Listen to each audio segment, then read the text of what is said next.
नमस्कार दोस्तों, video start करने से पहले मैं आप लोगों को समरी में थोड़ा सा बता दूं कि इस वीडियो में आपको क्या क्या मिलने वाला है। सबसे पहले देखिए, मेरे हाथ में एक चेकबुक है। ये है मेरे पास एक चेकबुक। इस वीडियो में सबसे पहले मैं आप लोगों को बताने वाला हूं, ये देखिए एक चेक है। ये चेकबुक है, पूरा लीफ है इसमें, और ये इसको बोलते हैं एक चेक। इस चेक के बारे में पूरा डिटेल्स मैं बताने वाला हूँ, कहाँ कहाँ क्या क्या पॉइंट है, और सारा एक एक पॉइंट के बारे में डिटेल्स आपको पहले नंबर पे मिलेगा। उसके बाद दूसरे नंबर पे मैं आप लोगों को बताऊंगा कि अगर आपके पास ये चेक बुक है और आप चाहते हैं कि आप इस चेक बुक को फिल करके अपने खुद के अकाउंट से, खुद के चेक से पैसे निकालना, तो उसके बारे में आपको इस वीडियो में मिलने वाला है जानकारी। उसके बाद मैं आप लोगों को तीसरे नंबर पे बताने वाला हूँ कि अगर आप किसी दूसरे व्यक्ति को आप चेक देते हैं, ये चेक अगर आप उसको देते हैं और चाहते हैं आप कि वो व्यक्ति जिसको आप चेक दे रहे हैं वो तुरंत बैंक जाए और तुरंत बैंक वाले उसे तुरंत पैसे कैश में पेमेंट कर दे, तो उसके लिए आप इस चेकबुक को किस तरह से भरेंगे।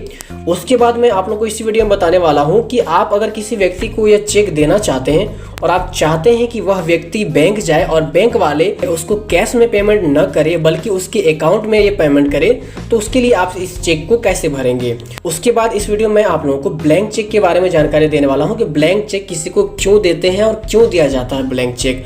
और उसके बाद मैं इस वीडियो में आपको कैंसिल चेक के बारे में भी बताने वाला हूं कि कैंसिल चेक कैसे कैंसिल करते हैं और कैसे कैंसिल चेक किसी को दिया जाता है और क्यों दिया जाता है कैंसिल चेक। उसके बाद इस वीडियो में आप लोगों को बताने वाला हूं कि अगर आपको किसी व्यक्ति ने चेक दिया है और आप उस चेक को कैश में चेंज करना चाहते हैं, आप बैंक जाके उसे कैश में लेना चाहते हैं, तो उसके लिए आपको क्या क्या फॉर्म भरना पड़ेगा, क्या क्या कैसे आप फॉर्म भरेंगे, क्या क्या आईडी वगैरह कुछ लगता है क्या, तो सारा डिटेल्स आपको इस वीडियो में मिलने वाला है। तो इस वीडियो को पूरा ध्यान से देखिए और लास्ट में आप लोगों को मैं इस चेक के कुछ सावधानियां बताने वाला हूं कि इस चेक को अगर यूज करते हैं आप तो उसके लिए आपको क्या क्या सावधानियां बरतनी चाहिए। तो इतना सारा डिटेल्स आपको इस वीडियो में मिलने वाला है। तो चलिए वीडियो स्टार्ट करते हैं।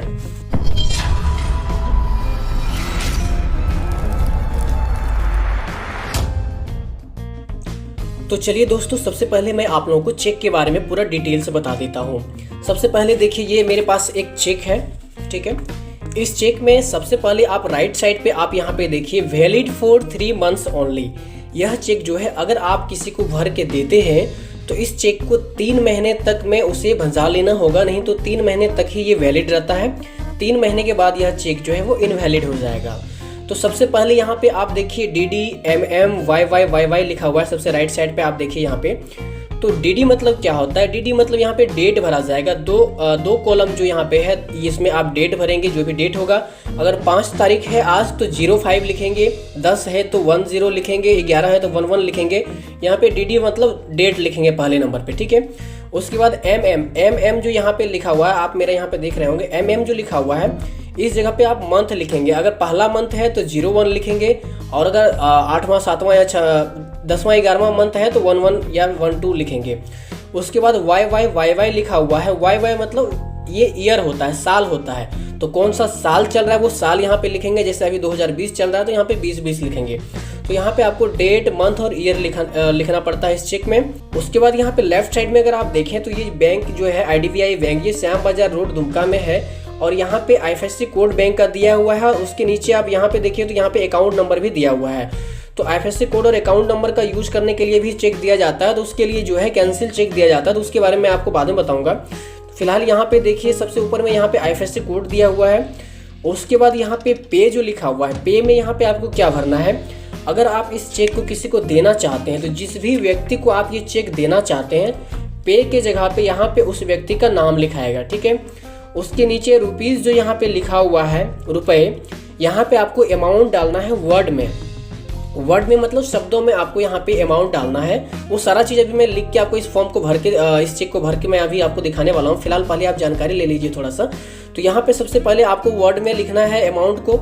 उसके बाद यहाँ पे देखिए आपका अदा करें, रुपीज़ जो यहाँ पे है, यहाँ पे अमाउंट आपको फिगर में लिखना है, अमाउंट इन फिगर यहाँ पे आप डालेंगे।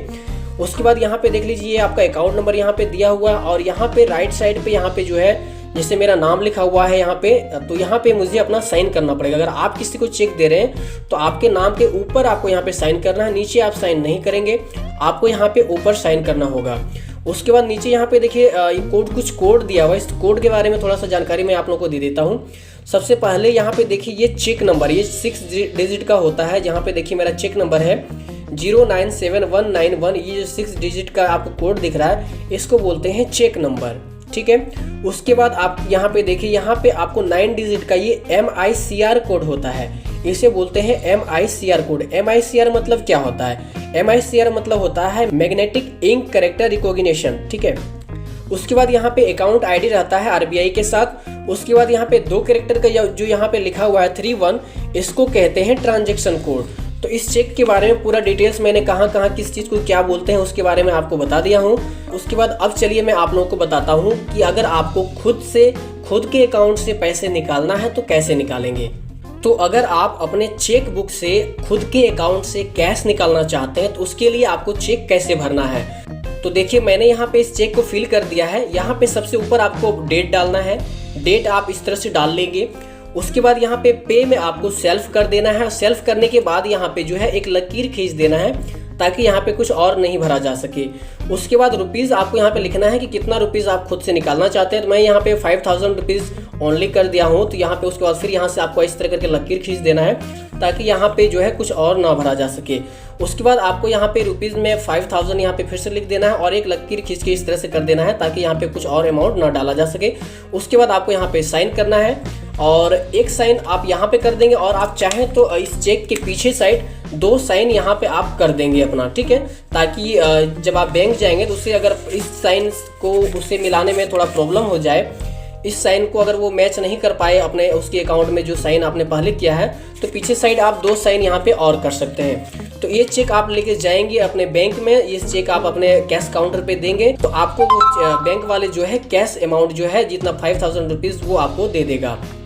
अगर आप किसी व्यक्ति को चेक देना चाहते हैं और आप चाहते हैं कि वह इस चेक को लेकर बैंक जाए और बैंक वाले उसे तुरंत कैश दे दे, तो आप किस तरह से चेक को भरेंगे। तो यहाँ पे देखिए मैंने एक चेक भरा है, रोहित कुमार को मैं चेक दे रहा हूँ 5000 रुपये का, और यह रोहित कुमार जो है इस चेक को लेकर बैंक जाएगा और बैंक वाला उन्हें तुरंत जो है कैश पेमेंट कर देगा। क्यों करेगा उसे तुरंत कैश पेमेंट, उसके बारे में आपको बता देता हूँ।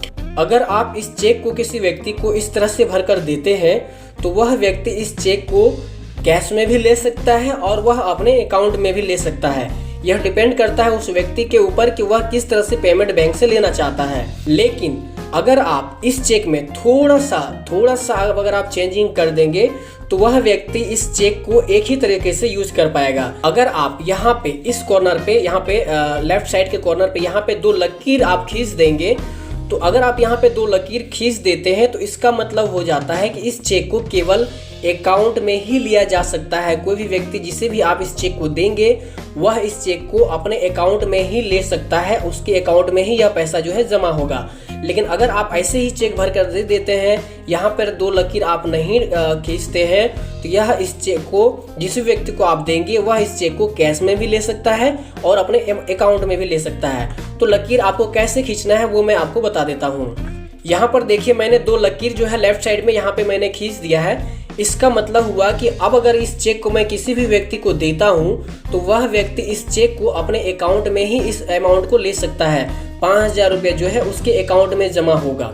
तो यही अगर ये 2 लकीर आपका यहाँ पे खींचा हुआ नहीं है तो इसका मतलब है कि इस चेक को आप कैश में भी पेमेंट कर ले सकते हैं और अपने अकाउंट में भी ले सकते हैं। एक काम आप और कर सकते हैं, अगर यहाँ पे आप चाहें तो केवल 2 लकीर खींच देंगे या फिर इस 2 लकीर के बीच में आप कुछ लिख सकते हैं, जैसे अकाउंट पे यहाँ पे आप लिख सकते हैं, या फिर यहाँ पे आप इस तरह से अकाउंट पे लिख सकते हैं। इसका मतलब हुआ कि इस चेक को आप जिस भी व्यक्ति को देंगे वह केवल अपने अकाउंट में ही इस चेक को ले सकेगा। अब मैं आप लोगों को बताने वाला हूँ ब्लैंक चेक के बारे में कि ब्लैंक चेक क्या होता है और यह क्यों दिया जाता है या क्यों लिया जाता है किसी के द्वारा। तो देखिए, अगर ब्लैंक चेक आप किसी व्यक्ति को दे रहे हैं तो ब्लैंक चेक आप किस तरह से देंगे। सबसे पहले मैं आप लोगों को बता देता हूँ कि ब्लैंक चेक क्यों दिया जाता है। मान लीजिए आप अगर कोई भी सामान अगर लोन पे आप परचेज कर रहे हैं तो उस कंडीशन में जो भी व्यक्ति आपको लोन में कोई भी सामान दे रहा है तो उस समय अगर ज़्यादा अमाउंट का सामान ले रहे हैं तो वो आपसे एक ब्लैंक चेक आपसे ले लेता है सिक्योरिटी के तौर पर कि अगर आप कभी उसे पेमेंट नहीं करते हैं, उनका किस्त नहीं भरते हैं, तो वो आपके ऊपर जो है इस ब्लैंक चेक के माध्यम से आपके अकाउंट से वो पैसे निकाल ले, या फिर आपके ऊपर जो है केस भी वो फाइल कर सकता है। तो ब्लैंक चेक का यूज़ जो है नॉर्मली इसलिए होता है अगर आप कोई सामान किस्त पे लेते हैं तो उस समय जो लोन आपको देता है वह व्यक्ति आपसे एक ब्लैंक चेक जो है वो मांगता है। तो ब्लैंक चेक आप कैसे देंगे, देखिए मैंने यहाँ पे एक ब्लैंक चेक जो है वो थोड़ा सा मैंने फिल किया यहाँ पे जब भी आप किसी व्यक्ति को ब्लैंक चेक दें तो यहाँ पे आप लिख दें नॉट टू एक्सीड RS इतना अमाउंट। आप जिस भी व्यक्ति को यहाँ ब्लैंक चेक दे रहे हैं वो व्यक्ति जो है कोई भी अमाउंट यहाँ पे डाल के आपके अकाउंट से वो पेमेंट निकाल सकता है। लेकिन अगर आप यहाँ पे लिख देंगे नॉट टू एक्सीड RS इतना 5000 मैंने यहाँ पे लिखा है, तो वह व्यक्ति जिसे भी आप इस चेक को देंगे वह व्यक्ति 5000 से ज़्यादा अमाउंट आपके अकाउंट से जो है वो नहीं निकाल पाएगा। तो ब्लैंक चेक अगर आप किसी व्यक्ति को देते हैं तो इस तरह से आप लिख के जरूर दें। मैं आप लोगों को रिकमेंड करूंगा कि ब्लैंक चेक आप किसी को भी इस तरह से भर कर न दें। अगर आपको देना ही है तो आप यहाँ पे किसे दे रहे हैं, उसका नाम, कितना अमाउंट दे रहे हैं, वो सारा चीज़ भर के साइन करके दे दें। लेकिन डेट केवल आप यहाँ पे छोड़ सकते हैं, डेट को आप केवल खाली छोड़ दें, अमाउंट वगैरह सारा चीज़ आप भर के ही दें। तो चलिए ब्लैंक चेक के बाद अब मैं आप लोगों को बताने वाला हूँ कैंसिल चेक के बारे में। कैंसिल चेक कैसे करते हैं, कैंसिल चेक का क्या यूज़ होता है। तो दोस्तों देखिए मैंने यहाँ पे एक चेक जो है वो मैंने कैंसिल कर दिया है। इस तरह से आप अपने चेक को कैंसिल कर सकते हैं। आपको चेक के बीचों बीच 2 लाइन खींच देना है और उसके बीच आपको लिख देना है कैंसल्ड। तो ये जो है चेक मेरा कैंसिल हो चुका है। इस चेक का क्या यूज है, सबसे पहले मैं आप लोगों को बता देता हूँ इस चेक का यूज क्या है। अगर आपने न्यू किसी बैंक में अकाउंट खुलवाया है, उस बैंक ने आपको तुरंत पासबुक नहीं दिया है और आपको चेकबुक मिल गया है, और आप कहीं काम करते हैं किसी ऑफिस में, कहीं पर भी किसी भी जगह पे, या फिर किसी ऑफिस में आपको वो बैंक पासबुक मांग देता है आपका अकाउंट को वेरीफाई करने के लिए, आपके अकाउंट में पेमेंट करने के लिए, तो उस समय आप उसे पासबुक तो दे नहीं सकेंगे। तो उस कंडीशन में आप क्या कर सकते हैं, अपने चेक को आप उसे दे सकते हैं। क्योंकि इस चेक में देखिए यहाँ पे IFSC कोड रहता है, आपका यहाँ पे अकाउंट नंबर लिखा हुआ रहता है, और यहाँ पे देखिए आपका नाम भी लिखा हुआ रहता है, साइन जहाँ पे करते हो वहाँ पे। तो जो चीज़ उसको चाहिए होता है सारा चीज़ एक चेक में होता है। तो उससे अगर आप इस तरह के ब्लैंक चेक अगर उसे आप दे देंगे तो वो आपका चेक का मिसयूज भी कर सकता है। तो उस कंडीशन में आपको क्या करना है कि आपको इस चेक को कैंसिल्ड कर देना है। कैंसिल करने के बाद इस चेक को आप ऐसे भी दे सकते हैं उसे, या फिर इस चेक को जो है आप जेरॉक्स करके भी आप उसे दे सकते हैं। या फिर कभी कभी क्या होता है कि बैंक वाले जो है आपसे कैंसिल चेक जो है डिमांड कर लेते हैं। तो उस समय वो क्या करते हैं, आपको बोलेंगे कि यहाँ पे आप साइन करके दीजिए। अगर आप किसी ऑफिस में देते हैं तो आपको यहाँ पे साइन करने का ज़रूरत नहीं है। लेकिन अगर बैंक वाला आपको डिमांड करता है कैंसिल चेक का और वह बोलता है कि आपको साइन करके देना है, तो आप यहाँ पे साइन कर भी दे सकते हैं। वो साइन आपका वेरीफाई करने के लिए भी कभी कभी ब्लैंक चेक आपसे डिमांड कर सकता है। तो उसके लिए आपको कोई प्रॉब्लम नहीं है, आप यहाँ पे साइन करके भी दे सकते हैं। आपने यहाँ पे कैंसिल लिख दिया, मतलब ये चेक जो है वो कैंसिल हो चुका है, इस चेक का अब कोई यूज नहीं है। अब मैं आप लोगों को बताऊंगा कि अगर आपको किसी व्यक्ति ने चेक दिया है और आपको उस चेक को कैश में चेंज करना है, आपको बैंक से कैश लेना है उस चेक के बदले, तो आप कैसे लेंगे। तो चलिए सबसे पहले एक चेक मैं फिल कर लेता हूँ। मान लेते हैं किसी रवि नाम के व्यक्ति ने मुझे 20,000 रुपीज़ का एक चेक दिया है, और इस चेक में आप देखिए यहाँ पे ऊपर जो है कॉर्नर पे कोई लकीर नहीं है। तो इस चेक को मैं कैश में भी ले सकता हूँ और अपने अकाउंट पे भी ले सकता हूँ। तो मान लीजिए मुझे इस चेक को जो है कैश में लेना है। पीछे साइड अगर आप देखें तो उस व्यक्ति ने पीछे साइड 2 डमी साइन भी कर दिया है। तो इस चेक को मुझे कैश में लेने में कोई प्रॉब्लम नहीं होने वाला है। तो अब मैं इस चेक को बैंक से कैसे कैश में ले सकता हूँ। तो अगर मुझे इस चेक को भंजाना है तो उसके लिए मुझे क्या करना पड़ेगा। अगर मुझे कैश में पेमेंट लेना है तो कैश में पेमेंट लेने के लिए मुझे एक आईडी प्रूफ लेना पड़ेगा। यहाँ पे जो पेई नेम श्रीराम कुशवाहा लिखा हुआ है, इस नाम का मेरा आईडी होना चाहिए। उस आईडी को मुझे लेना पड़ेगा जेरॉक्स, एक कोई भी आईडी मैं अपना आईडी प्रूफ ले सकता हूँ, और उस आईडी प्रूफ पे मुझे एक साइन करना पड़ेगा और अपना मोबाइल नंबर भी वहाँ पे डालना पड़ेगा। या फिर अगर मैं चाहूँ तो इस चेक के पीछे साइड यहाँ पे मैं अपना नाम और अपना मोबाइल नंबर यहाँ पर भी डाल सकता हूँ। या फिर आपको जो है एक आईडी प्रूफ तो आपको देना ही पड़ेगा अगर आप कैश में पेमेंट लेते हैं तो। लेकिन अगर आप इसको अपने अकाउंट में पेमेंट लेना चाहते हैं तो उसके लिए क्या करना पड़ेगा, बैंक में आपको एक जमा पर्ची मिलता है, एक जमा फॉर्म मिलता है। उस फॉर्म को आप लेंगे और उस फॉर्म में आपको यहाँ पे अगर आप पैसा जमा करने के लिए जाते हैं बैंक में, तो आपको पता होगा कि जो भी नोट आप देते हैं वो नोट भरने के लिए यहाँ पे संख्या दिया हुआ रहता है और उसके पीछे उसी के बगल में यहाँ पे चेक पेमेंट का ऑप्शन रहता है। तो आपको चेक वाले ऑप्शन पे टिक कर देना है और सारे डिटेल्स वहाँ पे आप भर के इस चेक को जो है आप चाहें तो डायरेक्ट जो बैंक में जो कैशियर रहते हैं उसे डायरेक्ट दे सकते हैं, या फिर वहाँ पे एक बॉक्स लगा हुआ रहता है, उस बॉक्स में भी आप इसे डाल सकते हैं। तो चलिए अब मैं आप लोगों को चेक भरते समय क्या क्या सावधानियां बरतनी चाहिए उसके बारे में थोड़ा सा बता देता हूँ। देखिए मेरे सामने एक चेक भरा हुआ है। इस चेक में देखिए जैसे चेक भरा जाता है वैसे ही मैंने इस चेक को भरा है, लेकिन अगर मैं इस चेक को किसी व्यक्ति को देता हूँ तो मेरे साथ फ्रॉड हो सकता है। क्या फ्रॉड हो सकता है? सबसे पहले तो आपको यहाँ पे जो पे लिखा हुआ है, पे के पास यहाँ पे आपको स्पेस नहीं छोड़ना है, ना ही इस दोनों नाम के बीच में आपको यहाँ पे थोड़ा सा भी स्पेस छोड़ना है।